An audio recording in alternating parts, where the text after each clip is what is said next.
चलो तो let us start today session. तो जीओसी का ये दूसरा सेशन है। क्वेश्चन है what is the correct order of acidity of the protons marked A to D in the given compound. अब अगर इसमें हम देखें तो जो ए वाला है H that is attach to C triple bond C, that means this is attached to sp hybridized carbon, right? A वाला प्रोटॉन जो है वो sp hybridized कार्बन से अटैच है। B वाला प्रोटॉन जो है that is attached to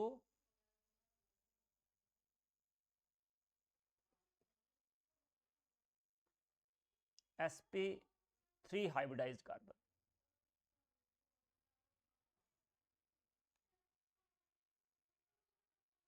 sir ji बेटा। सर प्रोटॉन की एसिडिटी के लिए भी कल हमने जो रेजोनेंस और हाँ हाँ कॉपर हाँ, कॉन्जुगेशन और वो देखा था। वो सब देखना पड़ेगा, है ना। और C प्रोटॉन जो है that is attach to COOH and D proton is attached to again sp3 hybridized carbon।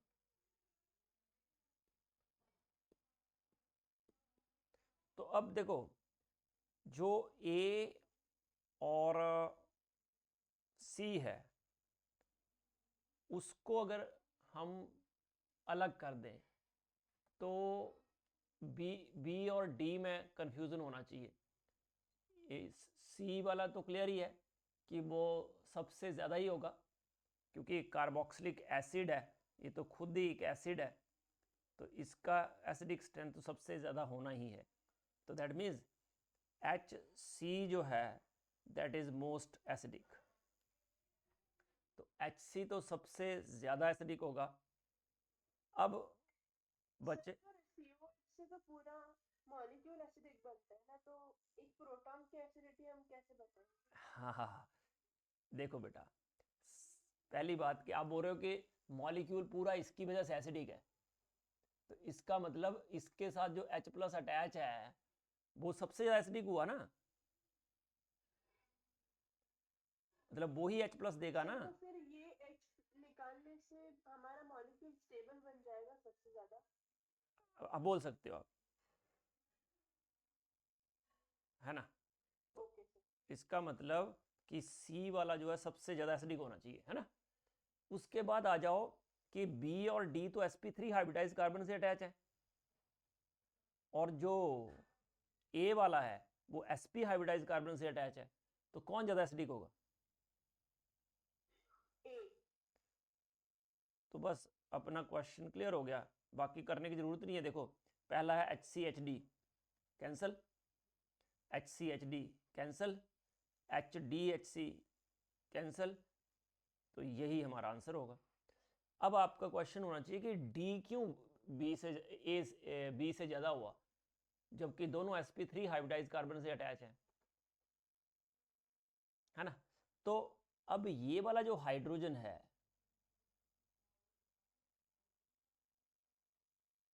ये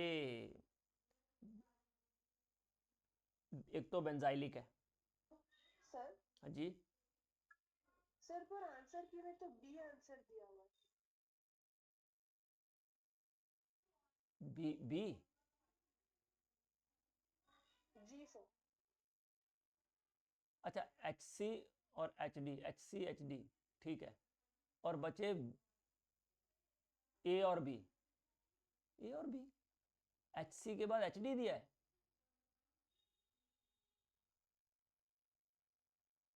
तो ये भी बेंजाइलिक है और ये भी बेंजाइलिक है,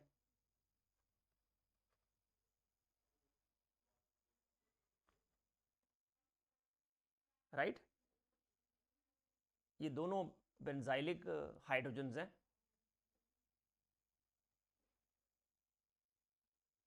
और इन्होंने क्या किया है, बी सबसे पीछे, अकॉर्डिंग टू मी HC के बाद HA आना चाहिए, है ना। इसने HD दिया है, अच्छा HD और वो COH से अटैच है, ये चलो देख लेते हैं।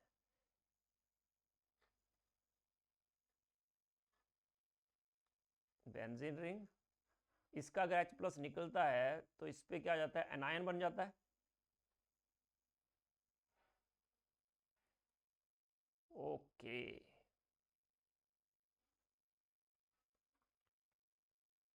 सर तो ये रेजोनेंस स्टेबलाइज हो जाएगा। हाँ ये रेजोनेंस स्टेबलाइज हो रहा है,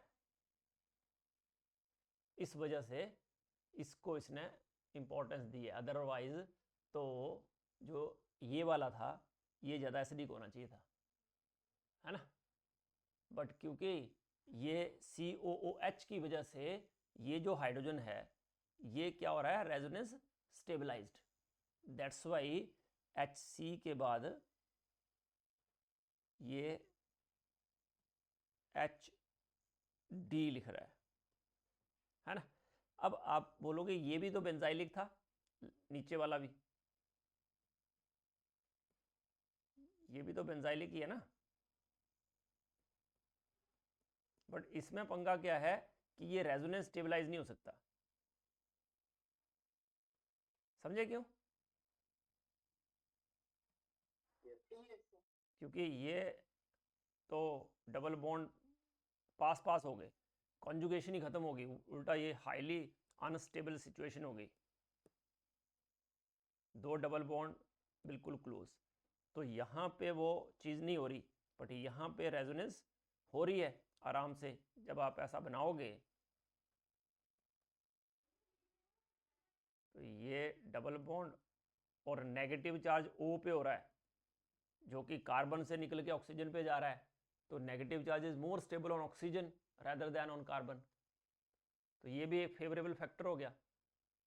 तो it is more resonance stabilised, ठीक है। इस वजह से HC के बाद ये HD हुआ, और ऑब्वियसली इन दोनों में तो HA, मतलब कि सिर्फ COOH लगने की वजह से ऐसा हो रहा है कि HD ज़्यादा एसिडिक हो रहा है, because of the resonance stabilization.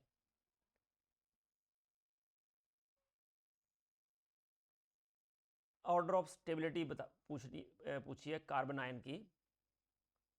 अब बताओ पहले केस में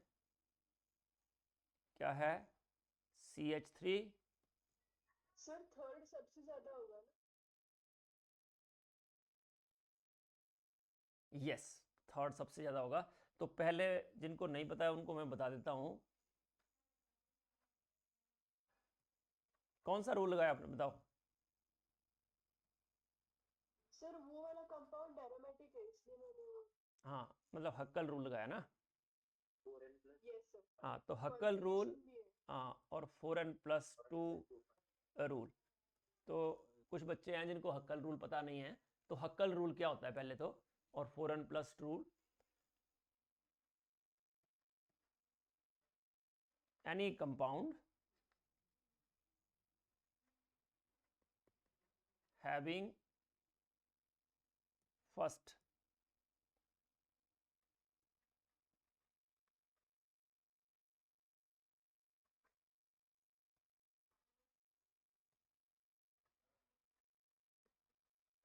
having conjugated system।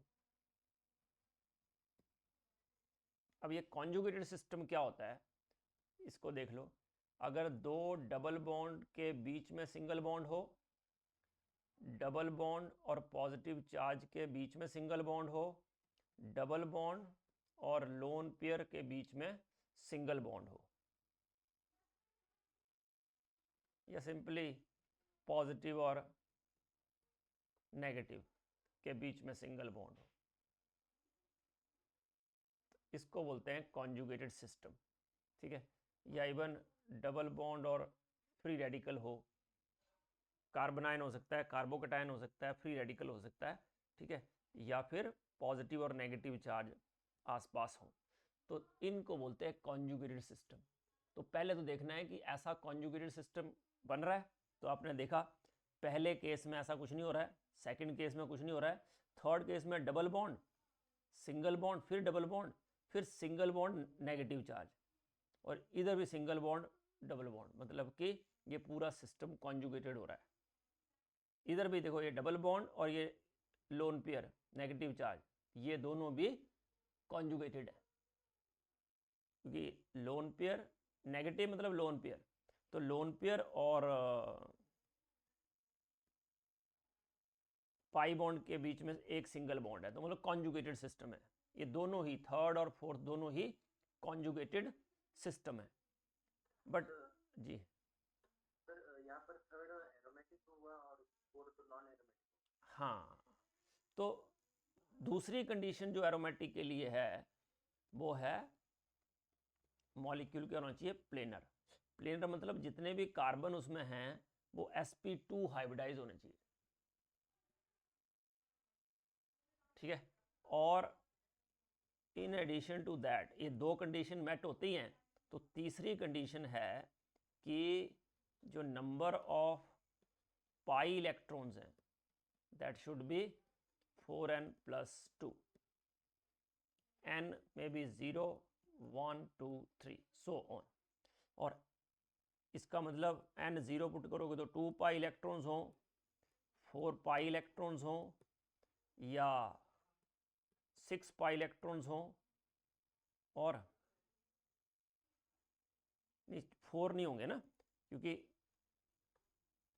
n 1 put करोगे तो कितने आएंगे 6, और 3 पुट करोगे 2 पुट करोगे तो 10, ये 10 और उसके बाद 14, तो उनको हम बोलते हैं conjugated sorry aromatic compounds, and aromatic compounds are highly stable.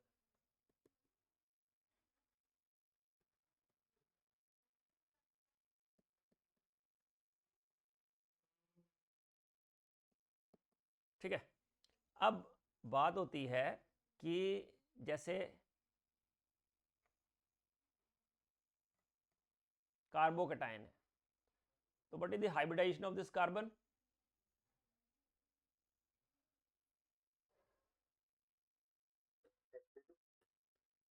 sp2, क्योंकि 3 सिग्मा बॉन्ड बन रहे हैं।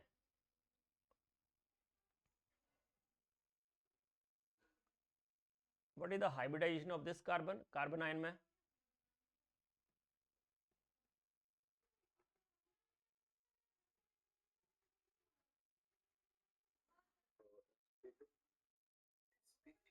sp3 बेटा, क्योंकि 3 सिग्मा बॉन्ड बन रहे हैं और एक लोन पेयर है, ठीक है।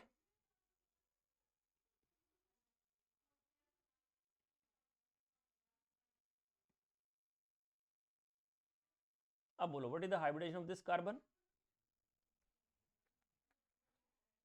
sp3 जैनिल हाँ सर, क्या हाइब्रिडेशन होगी इस कार्बन की, तो sp3 होगी। बच्चा सुधर जाओ आप लोग, sp2 होगी बेटा, क्योंकि ये लोन पेयर जो है that is in conjugation with pi bond. तो जब भी मैं लिख देता हूं नीचे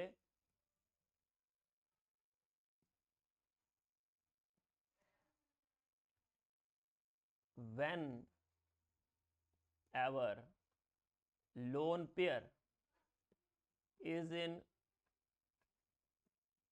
conjugation with pi bond, lone pair is a part of pi electron cloud। तो इसमें बताओ पाई इलेक्ट्रॉन कितने हैं इस मॉलिक्यूल में, पाई इलेक्ट्रॉन कितने हैं,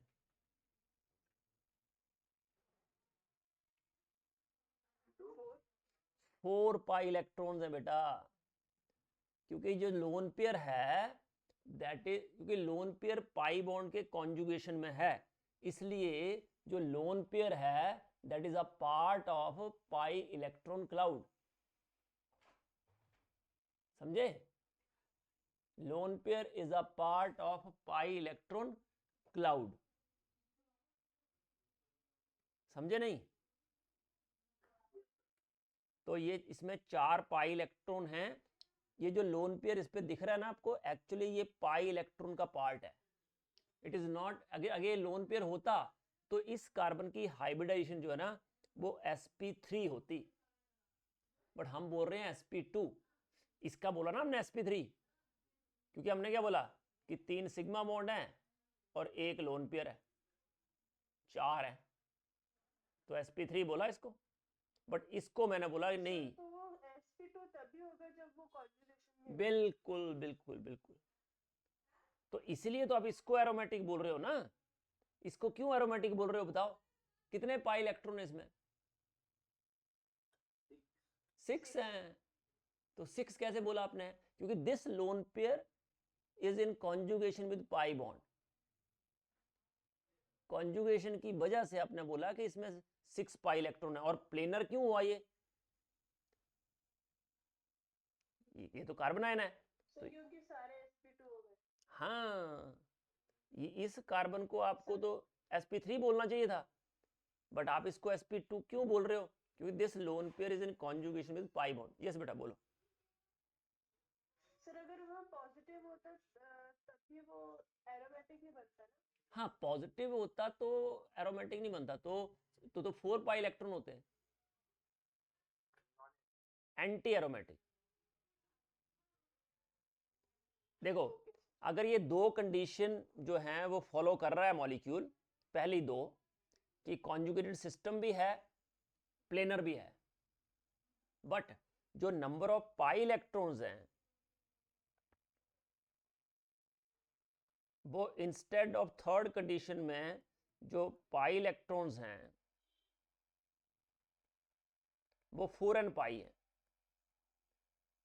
और यहां n होगा 1 2 3, 0 नहीं। तो ऐसे केस में मॉलिक्यूल इज एंटी एरोमेटिक,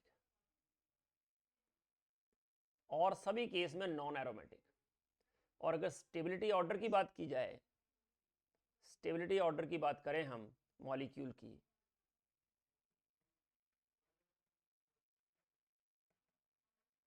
तो सबसे स्टेबल होते हैं एरोमेटिक। एरोमेटिक कम, उसके बाद आते हैं नॉन एरोमेटिक, और अगर एंटी एरोमेटिक हो तो दैट इज लीस्ट स्टेबल।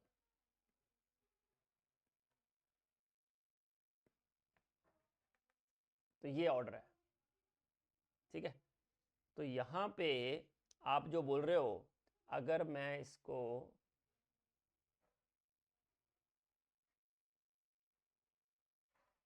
ऐसे कर देता तो ऑब्वियसली मॉलिक्यूल कॉन्जुगेटेड सिस्टम है, क्योंकि pi bond, single bond, pi bond, और नंबर ऑफ प्लेनर भी है sp2 हाइब्रिडाइज है सारे, बट पाई इलेक्ट्रॉन है 4, तो 4n पाई रूल फॉलो किया।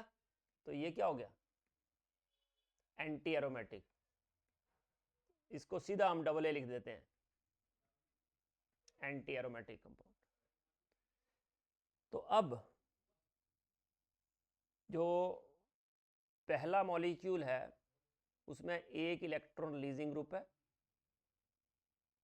तो बताओ ये स्टेबल करेगा इसको कि अनस्टेबल? मिथाइल, हाँ अनस्टेबल। और मिथाइल का कौन सा इफेक्ट काम कर रहा है यहाँ? Only plus I. Hyper conjugation कर रहा है क्या? हाँ, हाइपर कंजुगेशन कब होगा? जब CH3 के, जब कोई भी एल्काइल ग्रुप के अगला कार्बन इलेक्ट्रॉन डेफिशिएंट होगा, तभी हाइपर कंजुगेशन काम करेगा। अगर यहीं पे ये CH3 CH2 पॉजिटिव होता, या CH3 CH2 फ्री रेडिकल होता, तो दोनों लगते, प्लस आई भी, हाइपर कंजुगेशन भी। याद रखना। तो प्लस आई लग रहा है। दूसरा केस क्या है, एक CH3 है, CH2 CH3, तो ये भी रिलीजिंग ग्रुप, ये भी रिलीजिंग ग्रुप, दोनों साइड रिलीजिंग ग्रुप्स हैं। मिथाइल का प्लस आई, sorry negative charge,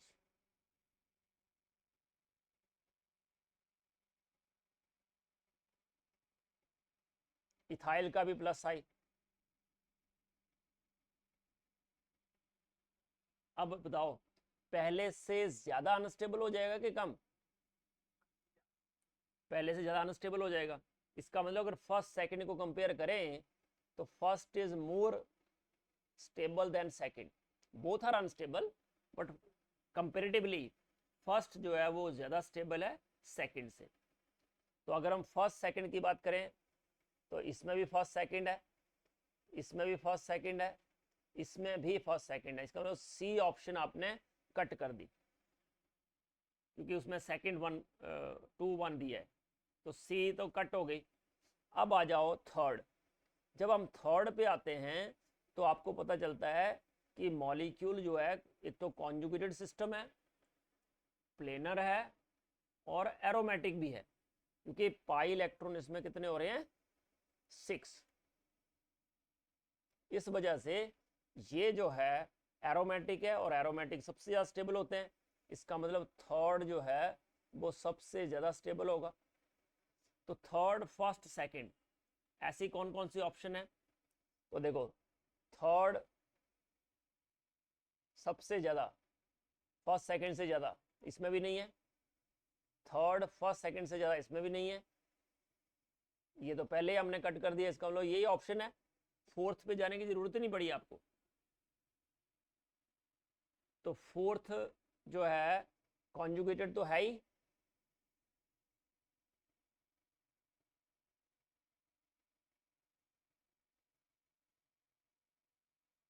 conjugated system तो है ही ये,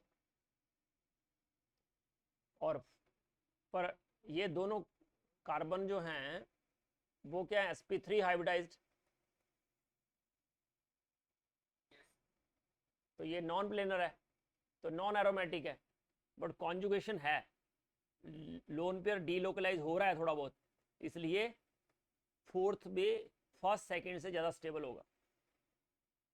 तो इसलिए आएगा third, fourth, first, second. But fourth पे जाने की हमें जरूरत ही नहीं पड़ी, पहले 3 से ही हमारा काम हो गया। राइट है बेटा आंसर? तो इट इज ऑप्शन डी।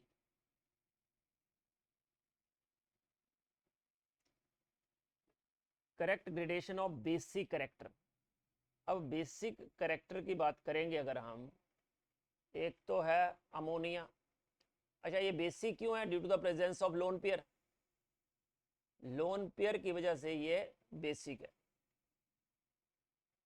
क्योंकि लोन पेयर ये दे सकता है। बेस क्या होता है? जो इलेक्ट्रॉन पेयर डोनेट करता है ना, लुईस कंसेप्ट की बात हो रही है।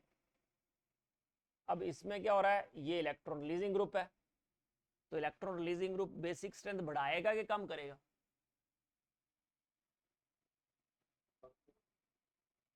देखो बेसिक करेक्टर जो है is directly proportional two electron donating capability. जितनी ज्यादा इलेक्ट्रॉन डोनेटिंग कैपेबिलिटी होगी उतना ज्यादा बेसिक। तो इलेक्ट्रॉन डोनेटिंग कैपेसिटी किसकी ज्यादा होगी? इलेक्ट्रॉन रिच मॉलिक्यूल्स होने चाहिए। और इलेक्ट्रॉन रिच मॉलिक्यूल कौन बनाएगा इलेक्ट्रॉन रिच? अगर उससे कौन से ग्रुप लगे होंगे? Electron releasing groups. Electron releasing groups जो हैं वो इलेक्ट्रॉन डेंसिटी को बढ़ाएंगे, और विड्रॉइंग ग्रुप लगे होंगे तो बेसिक स्ट्रेंथ को कम कर देंगे। ठीक है, तो यहां पे एक रिलीजिंग ग्रुप लगा है तो बेसिक स्ट्रेंथ क्या कर देगा? बढ़ाएगा। अब इधर की बात करें तो फ्लोरीन तो इलेक्ट्रॉन विड्रॉ करेंगे, तो बेसिक स्ट्रेंथ क्या कर देगा, कम। इसका मतलब सबसे ज़्यादा sir option B. Option B होना चाहिए।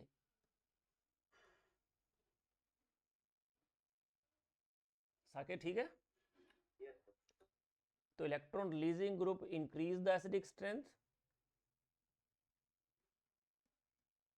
and electron withdrawing groups decreases the electron releasing groups increases the basic strength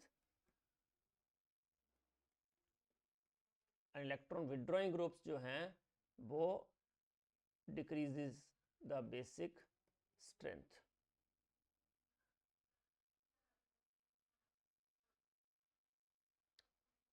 Correct order of stability of alkenes.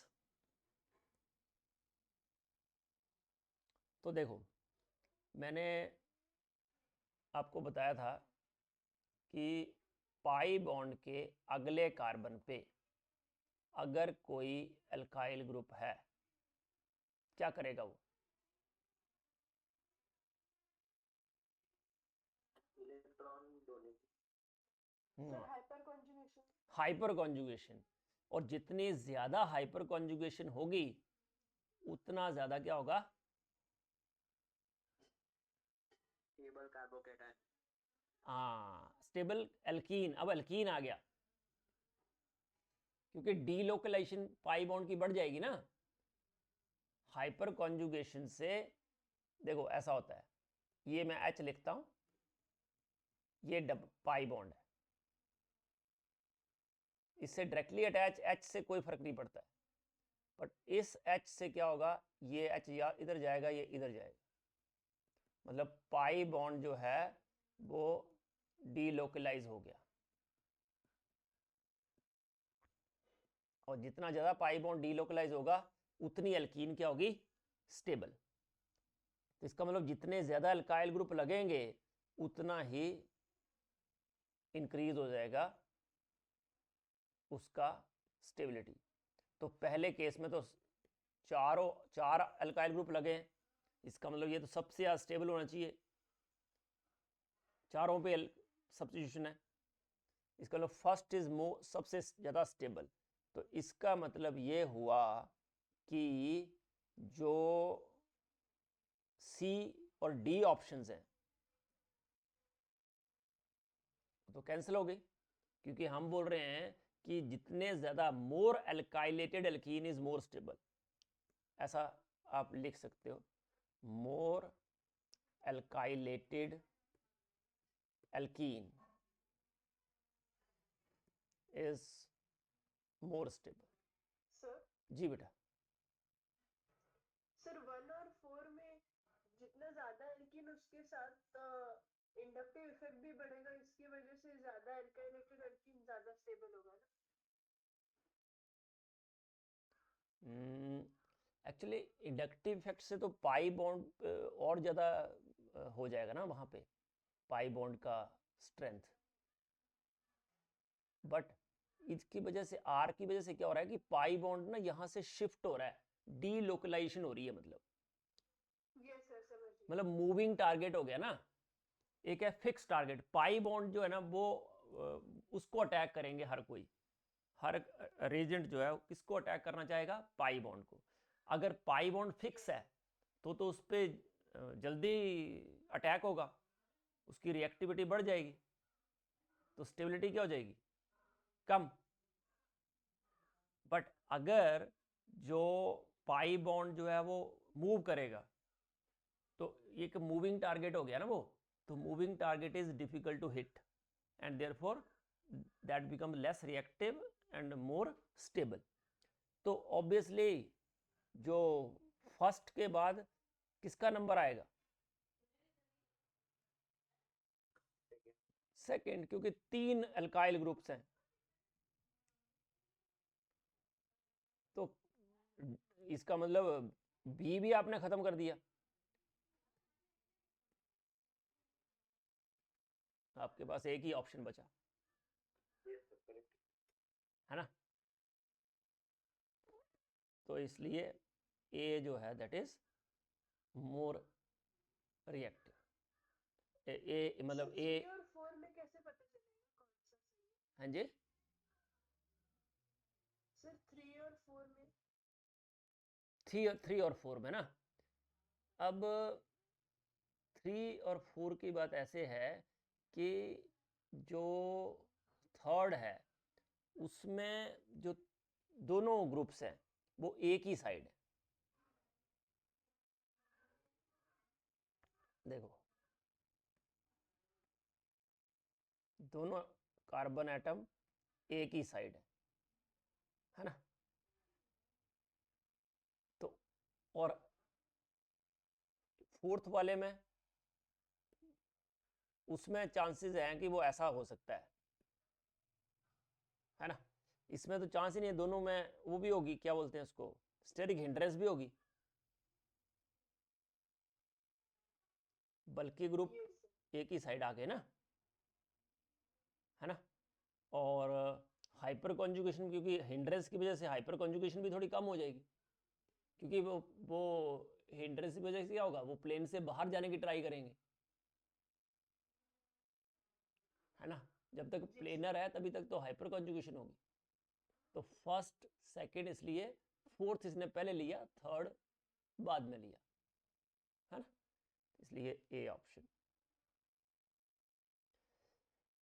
Which of the following, आपका आ गया इलेक्ट्रोमैरिक इफेक्ट। अब इलेक्ट्रोमैरिक इफेक्ट होता कब है, it is the, देखो ये पाई बॉन्ड है, इस पे किसी इलेक्ट्रोफाइल का अटैक करवा दिया हमने,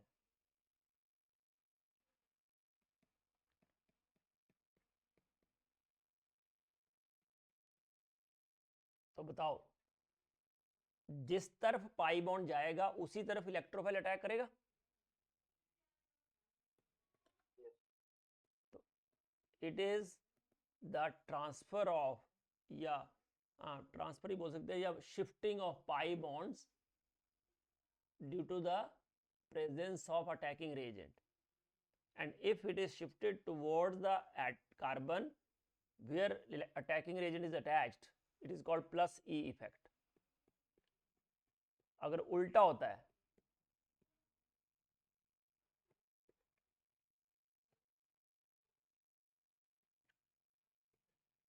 अब पाई बॉन्ड किस तरफ शिफ्ट हो रहा है, ऑक्सीजन की तरफ, बट न्यूक्लियोफाइल कहाँ अटैक होगा, कार्बन पे, मतलब अवे फ्रॉम इट, तो इसको बोलेंगे माइनस ई इफेक्ट।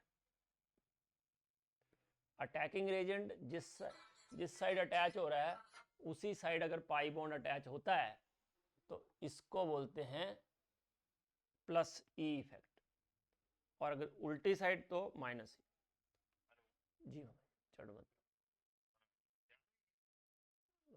वो यही है।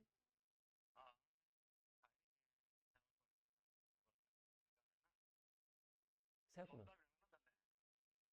बुआ कौन,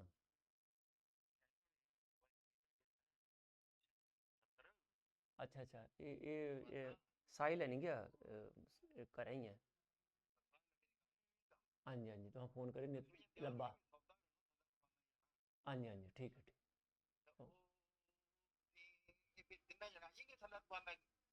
उस दिन लगी जाना मैं इसकी, तो हम लब्बा का फोन करेंगे, तो साहिल फोन करेंगे। अच्छा, साहिल पूछेंगे तो कह चौंके पर, ये चौंके पर गए तो पार्टी। हाँ जी हाँ जी, ठीक ठीक। हाँ ओके, तो अभी देखो एल्कीन में भी डबल बॉन्ड है, अल्डेहाइड में भी डबल बॉन्ड है, कीटोन में भी डबल बॉन्ड है, बट ईथर में डबल बॉन्ड है क्या,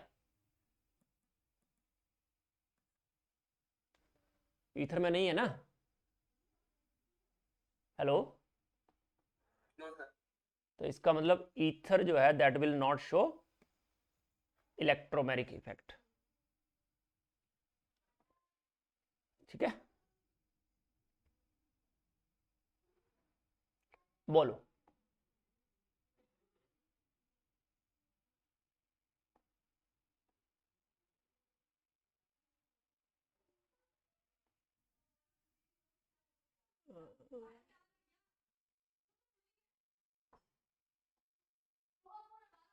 सर रेजोनेंस एनर्जी जो है इज मोर इन बेंजीन। बिल्कुल सही जवाब होना चाहिए ये, क्योंकि वो एरोमेटिक है। बेंजीन रिंग में अब देखो ये साइक्लोहेक्सा 1 2 3 ट्राइन है ना। हाँ रेडी हो जाओ सारे। अच्छा ये साइक्लोहेक्सा 1 2 3 ट्राइन और बेंजीन में क्या डिफरेंस है कि इसमें ये अगर लिखता है इसको इस तरह से, इसका मतलब जो पाई बॉन्ड्स है they are not delocalised, but benzene में ऐसा बनाते हो आप, पता है ऐसा, इसका मतलब pi bonds are delocalized. Cycloheptene, cyclohexene, इनमें तो रेजोनेंस ज़्यादा है ही नहीं। रेजोनेंस इन हाँ जी, डी तो डी बेंजीन ही है। साथ डबल बॉन्ड होंगे ना, मतलब बेंजीन जैसा स्ट्रक्चर होगा ही अच्छा नहीं। 1 2 3 लिख रहा है, सॉरी 1 2 3, 1 पे डबल बॉन्ड, 2 पे डबल बॉन्ड, 3 पे डबल बॉन्ड, मतलब ये क्यूमुलेटिव डबल बॉन्ड बोलते हैं इनको। और दे आर हाईली अनस्टेबल।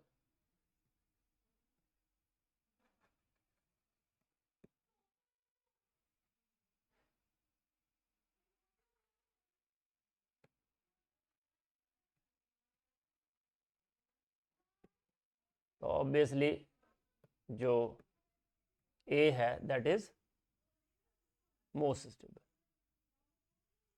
सर हाँ जी सर मतलब resonance energy number of conjugation पे डिपेंड करती है। बिल्कुल। जी ओके सर तो जो ज्यादा स्टेबल होगा उसकी रेजोनेंस एनर्जी उतनी ज्यादा होगी ना। हाँ बिल्कुल, रेजोनेंस एनर्जी उसी को तो काउंट करता है, क्योंकि रेजोनेंस एनर्जी होती क्या है, देखो रेजोनेंस एनर्जी मींस कि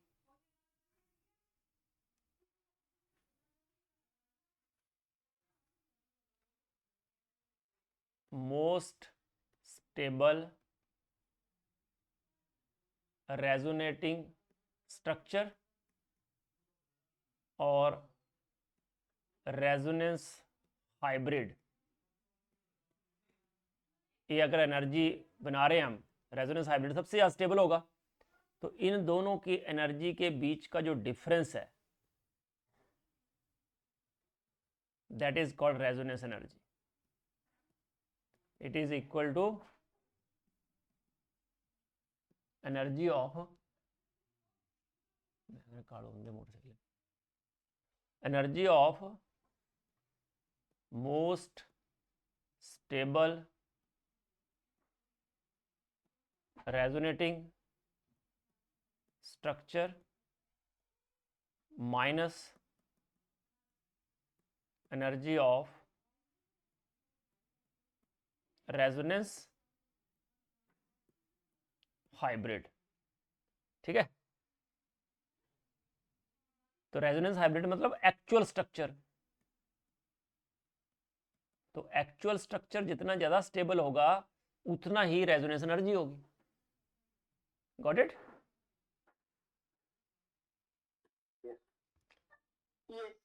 अच्छा ये क्वेश्चन है, जिसने भेजा वो तो आया नहीं। जेनियल बियोम आया आज? नहीं सर। उसका डाउट था ये साई आपने कोई और क्वेश्चन भेजे? Yes sir. चलो तो पहले साई ले लेते हैं, कल लेते हैं ये, वो आज आया ही नहीं है जिसके डाउट्स हैं। चलो मैं साई के क्वेश्चन ले लेता हूँ।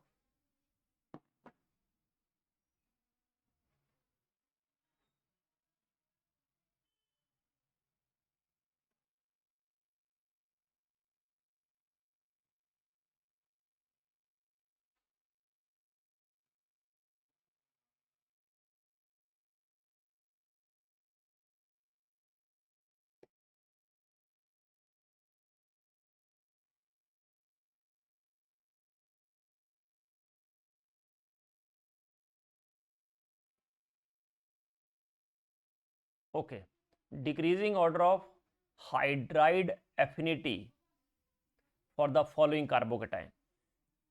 देखो इसने क्वेश्चन को सिर्फ चेंज किया है, हाइड्राइड एफिनिटी किसकी ज्यादा होगी बताओ।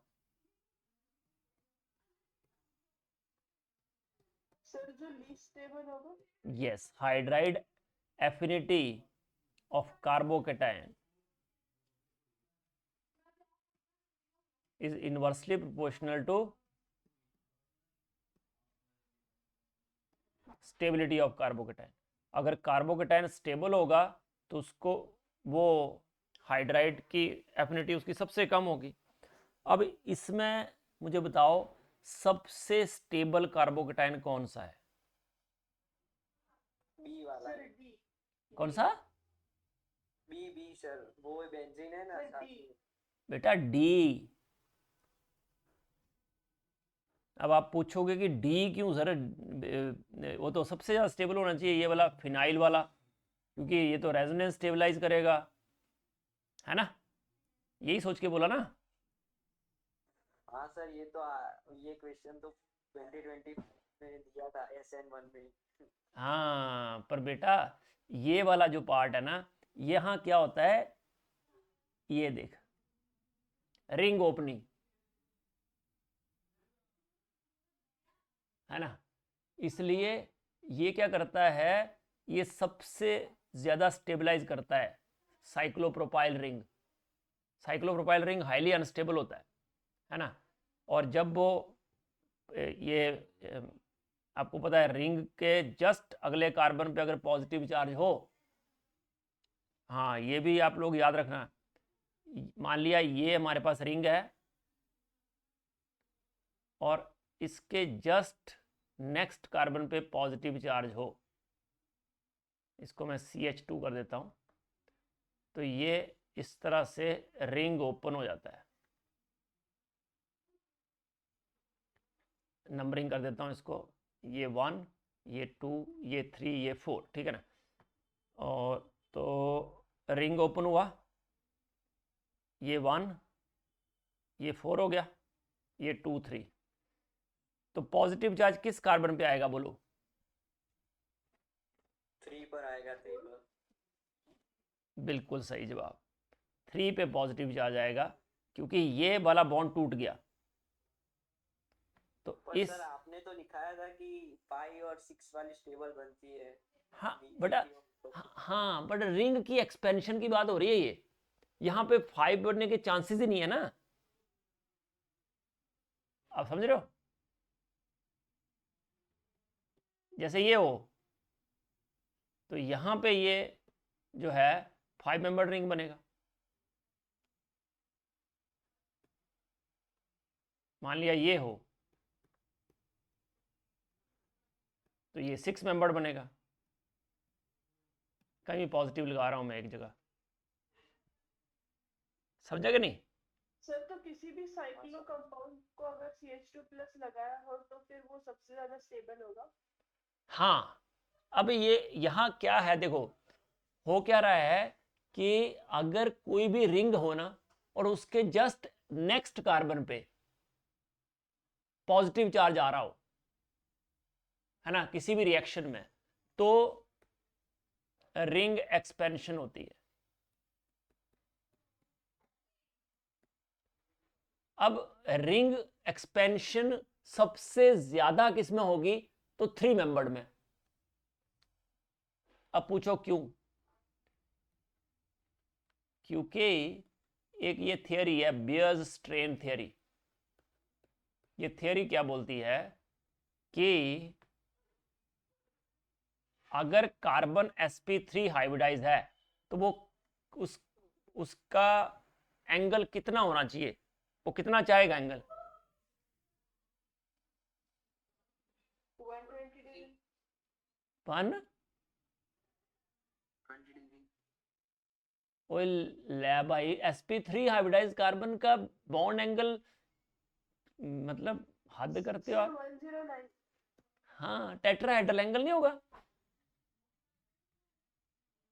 वो sp3 हाइब्रिडाइज में टेट्राहेड्रल, तो अगर वो नॉर्मल स्टेट में है sp3 हाइब्रिडाइज कार्बन, तो उसका एंगल होना चाहिए bond angle 109 degree 28 minute. But अगर आप बात करो साइक्लोप्रोपेन की, इसमें कार्बन की हाइब्रिडेशन क्या होती है बताओ जरा, what is the hybridisation of carbon है? sp2 ले, वो sp3 हो भाई। कहाँ पे है भाई जैनिल? वो कार्बन ने कितने साइकिल देख के sp2 लगा साइकिल ऐसे मत चला भाई। तो sp3 हाइब्रिडाइजेशन है, राइट? तो एंगल कितना होना चाहिए? sp3 है तो 109 डिग्री 28 मिनट होना चाहिए, पर एंगल होता कितना है? Only 60 degree. तो इसका मतलब ये जो बॉन्ड है दैट इज कंप्रेस्ड, मतलब अंडर स्ट्रेन होता है ये। और वो जो एंगल स्ट्रेन होती है ना, वो कितनी होती है? 109/28 माइनस थीटा डिवाइड बाई 2, दोनों साइड से कंप्रेस होगा ना। तो वहीं पे अगर मैं साइक्लोप्रोपेन बनाऊं, ब्यूटेन बनाऊं, तो एंगल होता है 90 डिग्री, थोड़ा सा एंगल स्ट्रेन कम हो गया।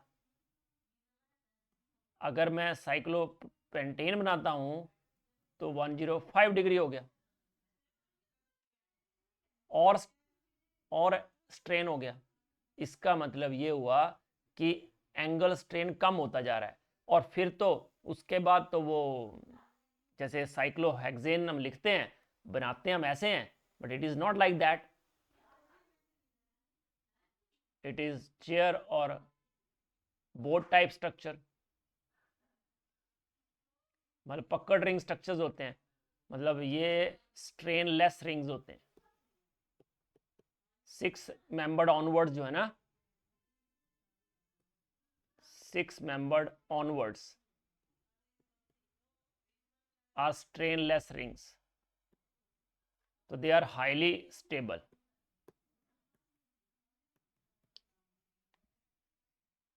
तो इसकी चेयर फॉर्म, बोट फॉर्म, उसमें भी चेयर फॉर्म ज़्यादा स्टेबल होती है, क्योंकि इसमें जो हाइड्रोजन यहाँ पे होते हैं उनको हम फ्लैगफुल हाइड्रोजन बोलते हैं। इतने डिटेल में जाने की ज़रूरत नहीं है हमें, बट मतलब बाकी 6 मेंबर्ड ऑनवर्ड्स जो हैं दे आर इक्वली स्टेबल,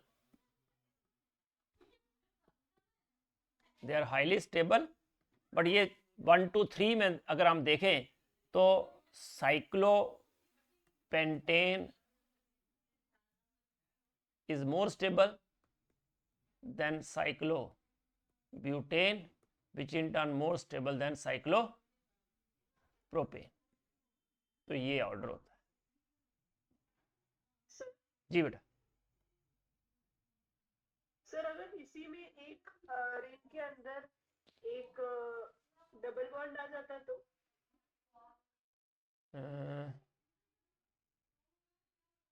कहाँ पे डबल बॉन्ड? सर प्रोपेन के अंदर, साइक्लोप्रोपेन के अंदर। अच्छा, आप ये बोल रहे हो कि ऐसा हो जाता है? सर उसको डांसिंग रेजोनेंस। हाँ, वही, ये जो डांसिंग रेजोनेंस यही चीज़ है कि ये इलेक्ट्रॉन पेयर इधर जाएगा ना, तो मतलब अब आप बोल रहे हो कि अगर पाई बॉन्ड आ जाए यहाँ, सर तब तो फिर ये नहीं।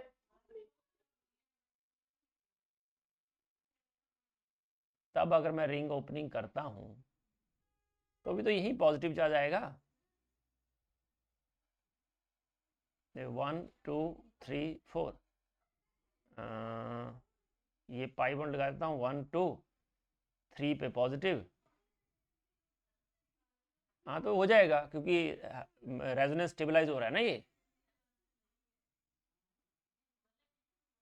सर तो ये ऑप्शन बी से ज्यादा स्टेबल होगा कि कम?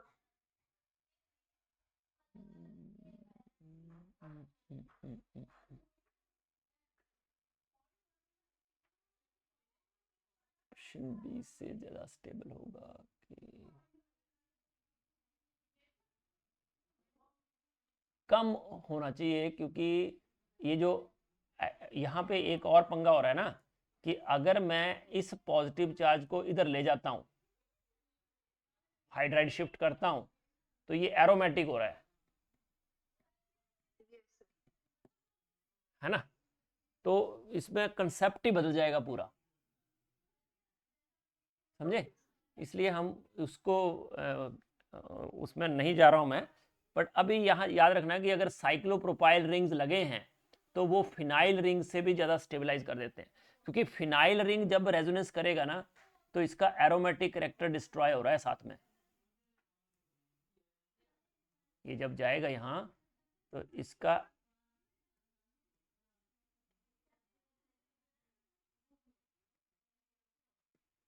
ऐसे हो रहा है ये, है ना। तो रेजोनेंस तो हो जाएगी बट वो रेजोनेंस स्टेबलाइजेशन में पार्ट नहीं कर रहा है। तो इसलिए सबसे ज़्यादा जो हाइड्राइड आयन की एफिनिटी सबसे कम होगी डी की, है ना। तो डी की सबसे कम है होगी अगर, तो या तो ए हो सकता है या बी। सी और डी हमने कैंसिल कर दिए। तो अब इन तीनों में, चारों में सबसे कम स्टेबल कार्बोकेटाइन कौन सा है? सी वाला है। सी वाला, क्योंकि है वैसे तो तीनों देखो रिलीजिंग ग्रुप लगे हैं, प्लस आई बहुत ज़्यादा है, हाइपर कॉन्जुगेशन सबसे ज़्यादा है। बट इसमें क्या हो रहा है, प्लस आई हाइपर कॉन्जु हाँ plus I hyperconjugation, but यहाँ पे रेजोनेंस भी हो रही है। तो due to resonance A is more stable than C. तो इसका मतलब कि सी जो है उसकी हाइड्राइड आयन की एफिनिटी सबसे ज़्यादा होनी चाहिए। तो सी के बाद ए के बाद बी और डी, तो इसका मतलब बी ऑप्शन इज करेक्ट। ठीक है बेटा, okay. Now come to next question. जी, तो फिर वो डांसिंग रेजोनेंस का क्या कंसेप्ट है? ये जो है ना, मैं बोल रहा हूँ कि जो ये सिग्मा बॉन्ड है ना, वो शिफ्टिंग हो रही है उसकी, इसलिए उसको जो है डांसिंग रेजोनेंस बोलते हैं। मतलब पाई, देखो एक होती है पाई बॉन्ड की शिफ्टिंग, है ना। तो यहाँ पाई बॉन्ड की शिफ्टिंग थोड़ी हो रही है इस केस में, pi bond is not shifted. Yes sir. तो सिग्मा बॉन्ड की वजह से ही रेजोनेंस हो रही है, जो कि अलग ही कंसेप्ट हो गया ना। डीलोकलाइजेशन हो रही है पाई इलेक्ट्रॉन्स की, है ना, होनी चाहिए, है ना। पर अगर ये जो इस केस में मतलब डबल बॉन्ड मूव होना चाहिए था वैसे, है ना, पर डबल बॉन्ड तो है ही नहीं इस केस में। इसलिए इसको वैसे तो सिंपल लैंग्वेज में बोले हम तो उसको डांसिंग रेजोनेंस बोलना नहीं चाहिए। जब भी कॉन्जुगेशन होती है उसको डांसिंग रेजोनेंस बोलते हैं, है ना। मतलब डीलोकलाइजेशन जब भी होती है तो उसको हम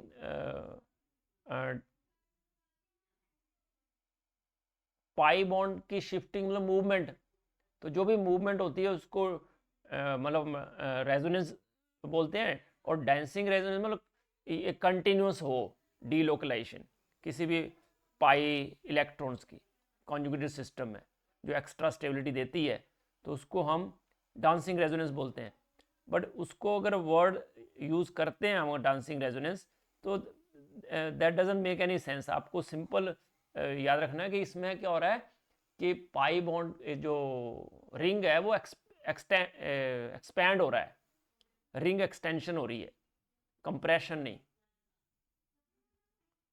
ठीक है। तो सर यहाँ पर रेजोनेंस का मतलब कोई मतलब ये नहीं है रिलेवेंस? रेजोनेंस का मतलब ये होता है कि डीलोकलाइजेशन, तो यहाँ पॉजिटिव चार्ज तो डीलोकलाइज हो ही रहा है ना। तो इसका मतलब रेजोनेंस हो रहा है यहाँ पर रिंग एक्सपेंशन। हाँ, मतलब आपको देखो अगर हम साइक्लोप्रोपेन लिखें, है ना, तो हम साइक्लोप्रोपेन को हम क्या मानेंगे कि it is not conjugated, conjugated system तो है ही नहीं ना। Yes. बट यहाँ पे हो क्या रहा है कि जो हम बोल तो रहे हैं कि sp3 हाइब्रिडाइज है ये वाला कार्बन, बट एंगल होना चाहिए था 109 degree 20, it is highly strained ring.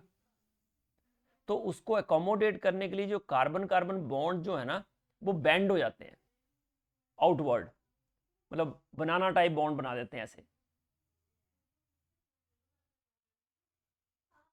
समझे?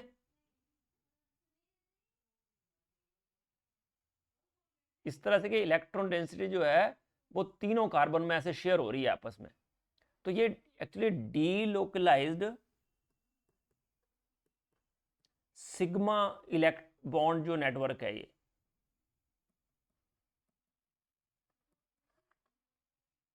जनरली क्या होता है डीलोकलाइजेशन पाई बॉन्ड में होती है, मतलब ये जो सिग्मा इलेक्ट्रॉन्स है ना तीनों कार्बन के बीच में वो फिक्स नहीं है, कार्बन कार्बन के बीच में डीलोकलाइज है तीनों कार्बन पे, सिग्मा इलेक्ट्रॉन्स ये डीलोकलाइज हैं तीनों पे, तो एक उसका रिंग बना रहे हैं ये, समझे? तो ये जो ये मूवमेंट है ना सिग्मा इलेक्ट्रॉन्स की, है ना, इसकी वजह से इसको सिग्मा रेजोनेंस या डांसिंग रेजोनेंस बोलते हैं of cyclopropane. But dancing resonance हम हर जगह यूज कर सकते हैं वर्ड, ठीक है? सर जैसे कि बेंजीन में भी कह सकते हैं ना। हाँ बिल्कुल, पर वहां डांसिंग रेजोनेंस किसकी हो रही है? पाई इलेक्ट्रॉन्स की। पर यहाँ पे जो रेजोनेंस हो रही है दैट इज सिग्मा इलेक्ट्रॉन्स की, जो कि जनरली हम बोलते नहीं है, सिग्मा इलेक्ट्रॉन्स में तो होती नहीं रेजोनेंस, बट इस केस में क्योंकि it is highly strained ring है ना, इसलिए इसमें जो p ऑर्बिटल का इन्वॉल्वमेंट है वो एक बेंड हो जाता है पूरा p ऑर्बिटल, है ना।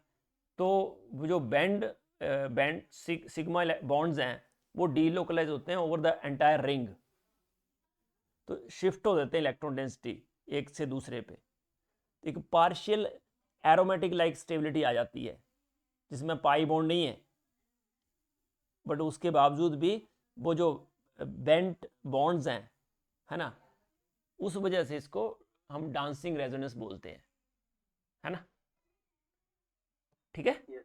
ये बेंट पाई पी ऑर्बिटल्स की वजह से। ओके, तो लेट अस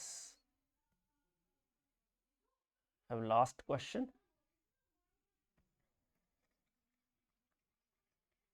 अच्छा, इसको मैं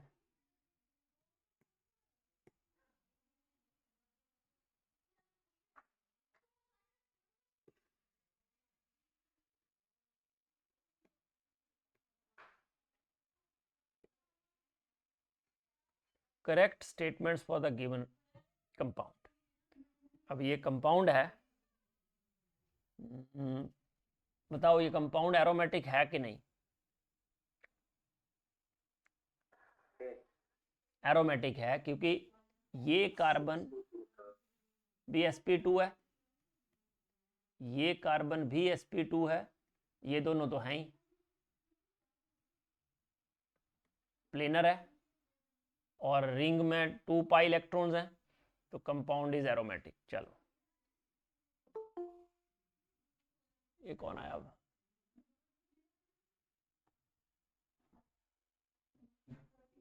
व्योम बड़ी जल्दी आ गया पुत्र। सर मेरे को पता ही नहीं था, वो सुबह का ट्यूशन था ना 5:30 को, तो फिर आके नींद आ गई थी। अच्छा ठीक, कोई बात नहीं, तो अभी कल लेंगे तेरे क्लास, आज मैंने इनके डाउट्स ले लिए हैं। Completion of above reaction is very slow. OH negative ion 2 equivalents, तो देखो ये पाई बॉन्ड अगर ये शिफ्ट होता है तो होगा क्या इससे, और OH नेगेटिव आयन यहां अटैच होता है तो एरोमेटिक कैरेक्टर डिस्ट्रॉय हो जाएगा।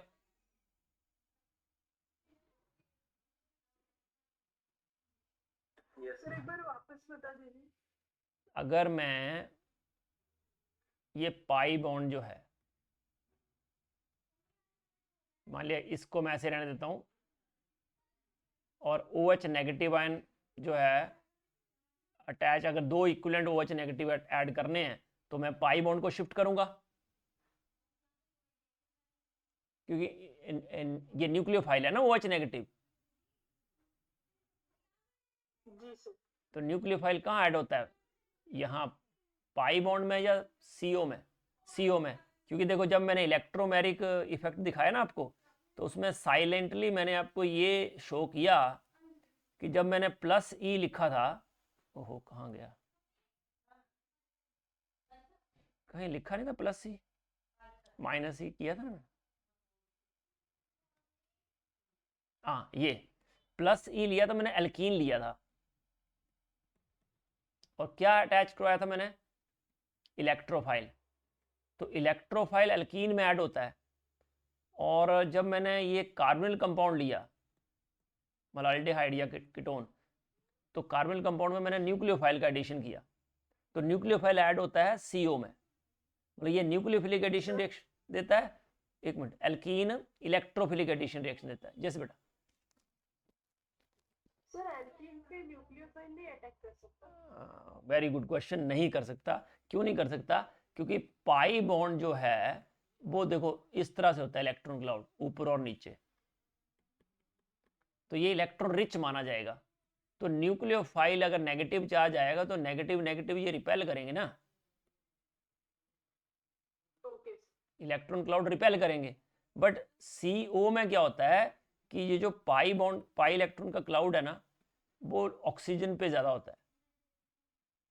वैसे भी यहाँ पता है आपको, पार्शियल पॉजिटिव पार्शियल नेगेटिव होता है, तो न्यूक्लियोफाइल जो है इजीली इस साइड अटैक कर देता है,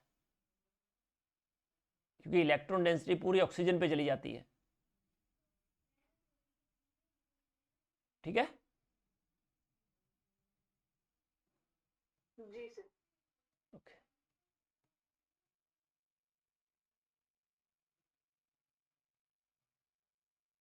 इसका भी क्वेश्चन है शायद,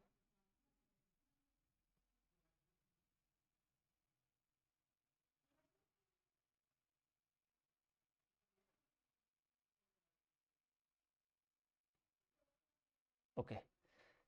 तो इसका completion of the reaction is very slow, बिल्कुल सही जवाब। तो A और B राइट ही हैं, तो अगर A और B राइट हैं तो ये C और D तो कैंसिल हो गए। A shows टॉटोमेरिज्म,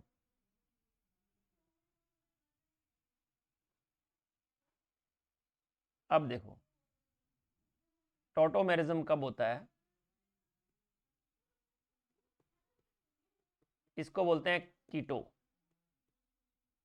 इनॉल बनाना है। हाँ, तो मैं पहले इनोल ही लिखता हूँ क्योंकि इनोल बना हुआ पहले से यहाँ, ये इनोल है,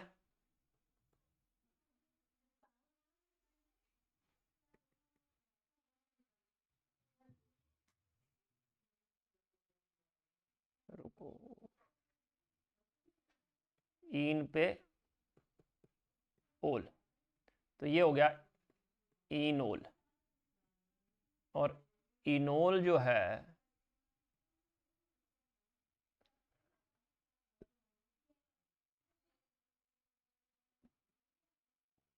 और ये डबल बॉन्ड बन जाता है और ये CH3 हो जाता है, तो ये बन जाता है कीटो। तो इसको बोलते हैं कीटो इनोल टॉटोमेरिज्म।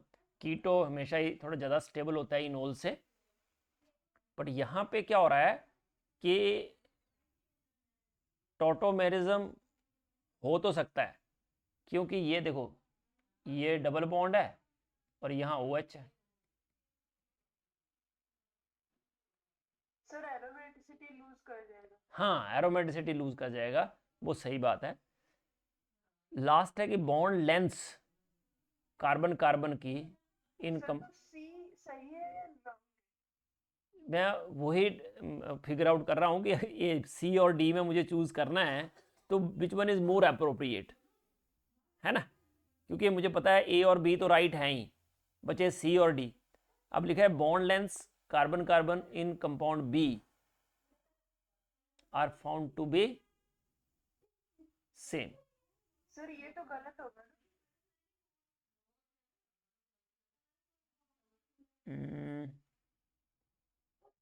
वो ये गलत होगा, सही बात है। तो इसका मतलब क्योंकि एक जगह डबल बॉन्ड है, बाकी सब जगह हाँ सिंगल बॉन्ड। हाँ, तो ए बी सी ओनली जो है आंसर आना चाहिए, क्योंकि टॉटोमेरिज्म तो हो सकता है, नो डाउट कि वो एरोमेटिसिटी लूज लूज नहीं करेगा बच्चे। देखो एरोमेटिसिटी लूज क्यों नहीं करेगा, ये है, ये डबल सर बॉन्ड, इसका आंसर तो डी दे रहा है। एक मिनट रुको, अच्छा एक OH, ये भी OH, ये डबल बॉन्ड है ना। अगर मैं इसको ऐसे करता हूं,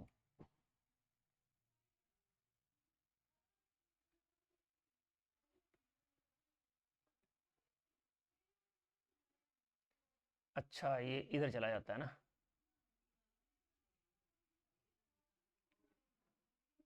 अच्छा H इधर शिफ्ट हो जाएगा ना।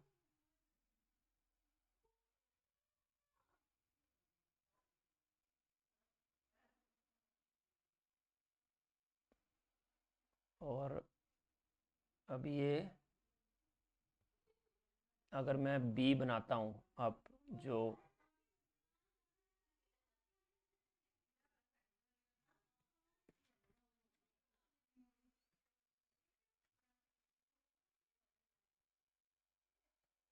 B अगर बनाया जाए,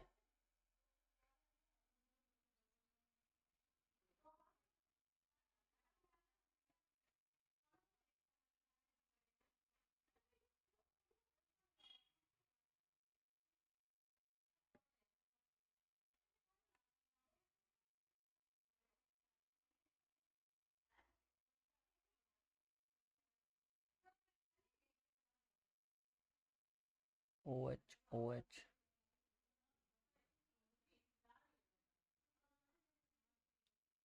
सर हाँ जी बेटा। सर ये आपने जो बी में टिक किया है कंप्लीशन ऑफ पबो रिएक्शन इज सर पहला जो गिवन कंपाउंड है उसमें सर वो नॉन एरोमेटिक है और नॉन एरोमेटिक से एरोमेटिक बन रहा है, तो नहीं, इक्विलिब्रियम शिफ्ट से पहला थोड़ा कंपाउंड तो एरोमेटिक है ना बेटा, नॉन एरोमेटिक कहाँ है, एरोमेटिक नहीं है। तो सर रेजोनेंस अच्छा compound B, sorry sorry sorry, compound B aromatic बोल रहा है ना कंपाउंड, मैं इसी को, इसको मैं कंपाउंड बी मान रहा हूं।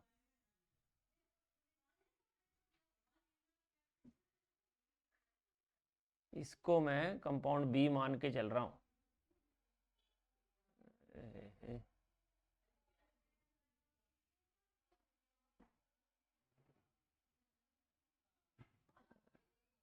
रुको रुको, मैं क्या सोच रहा हूं कि बी मतलब ये, बी मतलब प्रोडक्ट,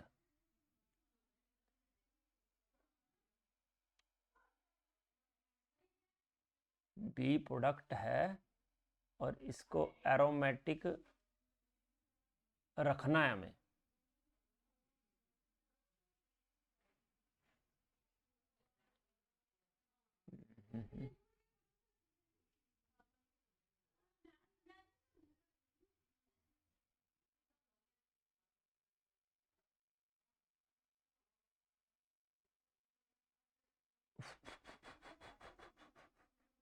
आंसर क्या है, ए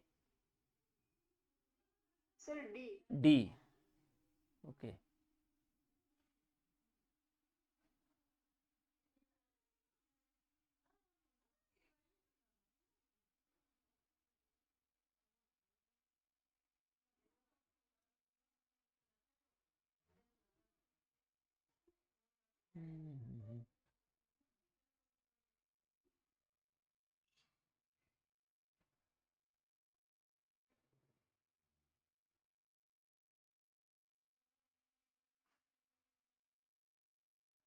सर OH जो है तो वो डबल बॉन्ड तोड़ के वहां पर OH नहीं रख सकता। डबल बॉन्ड तोड़ के, एक्चुअली क्वेश्चन ये है कि जो डबल बॉन्ड है ना उस पर OH नेगेटिव आयन अटैक नहीं करेगा, बट यहाँ पे जो डबल बॉन्ड है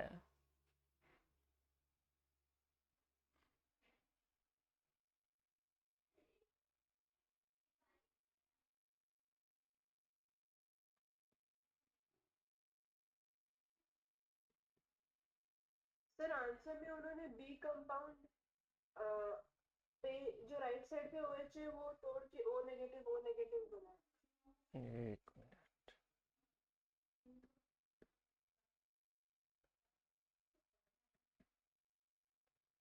मतलब मैलेइक एसिड बना दिया है।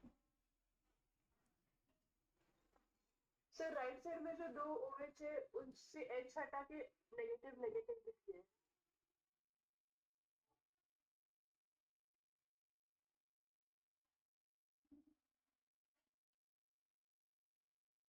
अच्छा, इसका H प्लस लेके OH Yes, sir, नेगेटिव दोनों से, के H प्लस हटा के नेगेटिव। अच्छा सिंपली ये, अच्छा क्योंकि अगर हम OH इसमें ऐड कर रहे हैं तो एरोमेटिक नेचर डिस्ट्रॉय हो रहा है, बट अगर ऐसे रखते हैं तो एरोमेटिक नेचर जो है वो रिटेन रह रहा है ना।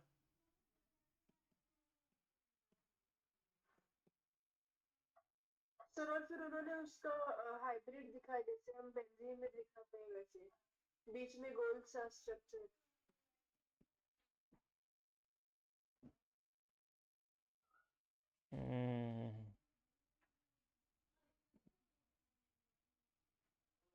इसको यहाँ पे ले आए तो ये यहाँ पे आएगा, ये यहाँ पे जाएगा, है ना, फिर ये इधर आएगा। ओके, मतलब ये पाई बॉन्ड पूरा डीलोकलाइज हो रहा है, पूरा सिस्टम डीलोकलाइजेशन वो तो हो ही जाएगा क्योंकि एरोमेटिक है तो डीलोकलाइजेशन तो पॉसिबल है। ओके ग्रेट, तो इसका मतलब सर इसीलिए bond length of CC in compound भी ऐसे।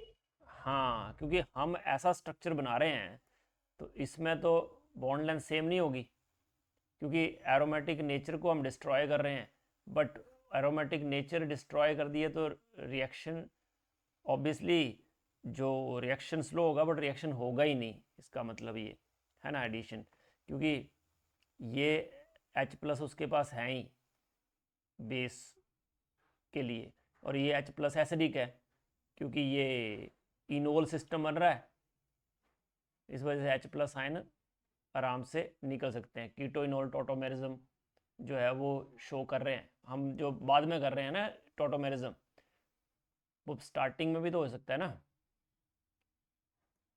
और उसकी वजह से ये H प्लस आयन गए। ओके, तो कंपाउंड बी भी एरोमेटिक रहा और ये टोटोमेरिज्म शो कर रहा है, इसीलिए तो एसिडिक है ये H प्लस, और डीलोकलाइजेशन हो पा रही है। ओके, हमने यही गलत पकड़ लिया ना कि हम एडिशन ही करने जा रहे थे यहाँ पे, पर हम ये इसमें भूल गए कि अगर हम एडिशन कर देते हैं, जो कि फिजिबिलिटी है कि CO में एडिशन होना चाहिए, बट उससे क्या हो रहा है, एरोमेटिक नेचर ही डिस्ट्रॉय हो रहा है इसका पूरा, है ना, तो एरोमेटिक नेचर डिस्ट्रॉय नहीं होना चाहिए।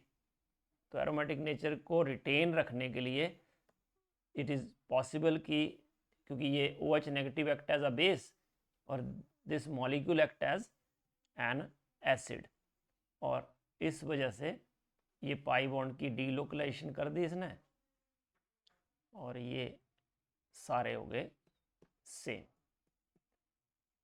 सर हाँ जी, तो यहाँ पर ये जो दो इक्विवेलेंट OH माइनस है उसका क्या हो रहा है? हाँ जी, यहाँ पर जो दो इक्विवेलेंट OH माइनस है, हाँ तो 2 H प्लस है ना, देखो H2O बना देंगे ना,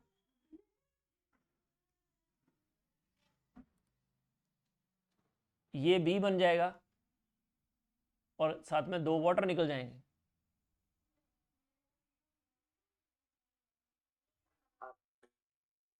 ठीक है, इसलिए जो है ऑप्शन ये आपके पास ACD हो गया फिर, है ना, ठीक है। Yes sir. तो ये वाले अगले क्वेश्चन जो है ना, यहाँ से आपके और डाउट होंगे तो भेज देना। यहाँ से व्योम, यस सर। कर लेता हूँ फिर तेरे डाउट में। ओके, शायद पढ़ाया नहीं है ना ये एसिडिक और बेसिक स्ट्रेंथ। तेरे वाला पोर्शन टच नहीं किया क्योंकि तू ही नहीं था। हाँ हाँ, ओके ओके। तो तो सर कल कितने बजे? साकेत साई कितने बजे फ्री हो आप? सर कल 11 बजे बायो का क्लास है। 11 बजे तो सर 3 से 5 रख सकते हैं। शाम को। ओके, मॉर्निंग का नहीं हो सकता? जी सर मॉर्निंग में भी हो सकता मॉर्निंग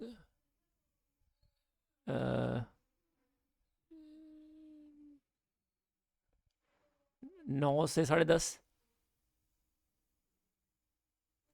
है। Yes sir. सबको चलेगा? Yes sir. अंशुमन क्या ठीक है? अंशुमन को ठीक व्योम जैनिल आपके तो नहीं? हमारा तो 5 बजे। सुबह है। 9 से चलेगा? ठीक है, तो 9 से 10 करते हैं, या 9 से 10:30 जो भी। आदरित आपका यस सर। चलेगा? Yes sir. ठीक है, तो इतना रखते हैं। Okay, bye.